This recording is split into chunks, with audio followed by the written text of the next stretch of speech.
సాగర్ తీరంలో లంకను వణికించిన టీమిండియా మహిళా జట్టు మరో సమరానికి రెడీ అయింది. ఇవాళ విశాఖలో రెండో టీ20 మ్యాచ్ జరగనుంది. ఈ మ్యాచ్లో గెలిచి సిరీస్ ఆధిక్యంలోకి దూసుకెళ్లాలని హర్మన్సేన ఉవ్విళ్లూరుతోంది. వైజాగ్ వేదికగా పంజాబ్ విసిరింది ఇండియా.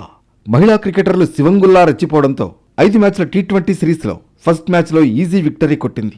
భారత బౌలర్లు లంక బ్యాటర్లను వణికించడంతో 8 వికెట్ల తేడాతో భారీ విజయం సాధించింది.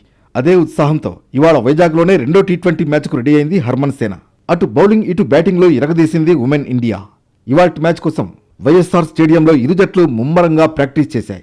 వచ్చే ఏడాది జరగనున్న టీ20 వరల్డ్ కప్కు సన్నాహకంగా భావిస్తున్న ఈ సిరీస్లో ఆధిక్యం ప్రదర్శించాలని భారత మహిళా జట్టు ఉత్సాహంతో ఉంది. సిరీస్ కైవసం చేసుకోవడమే లక్ష్యంగా ఉన్న భారత జట్టు టీంలో పెద్దగా మార్పులు చేసే అవకాశం కనిపించడం లేదు. ఫస్ట్ మ్యాచ్లో భారత బౌలర్లు ఖచ్చితమైన లైన్ అండ్ లెంగ్త్తో బౌలింగ్ చేయడంతో శ్రీలంక బ్యాటర్లకు పరుగులు చేయడం కష్టమైంది. సేమ్ రెండో మ్యాచ్లో కూడా లంకను కట్టడి చేస్తామని ధీమా వ్యక్తం చేస్తున్నారు. హర్మన్ ప్రీత్ కౌర్ కెప్టెన్ గా, స్మృతి మంధాన వైస్ కెప్టెన్ గా వ్యవహరిస్తున్నారు. వీరితో పాటు దీప్తి, షఫాలి, జమీమా, రిచా వంటి స్టార్ క్రీడాకారిణులు జట్టు విజయాల్లో కీలక పాత్ర పోషించనున్నారు. శ్రీలంక జట్టు ఈసారి యువ స్పిన్నర్లతో భారత్ను కట్టడి చేసేందుకు ప్రణాళికలు సిద్ధం చేసుకుంది. ముఖ్యంగా 2 చేతులతోనూ స్పిన్ చేయగల సామర్థ్యం ఉన్న శశినితో పాటు కావ్య, రష్మిక వంటి యువ ప్లేయర్లు అదనపు బలమని శ్రీలంక భావిస్తోంది.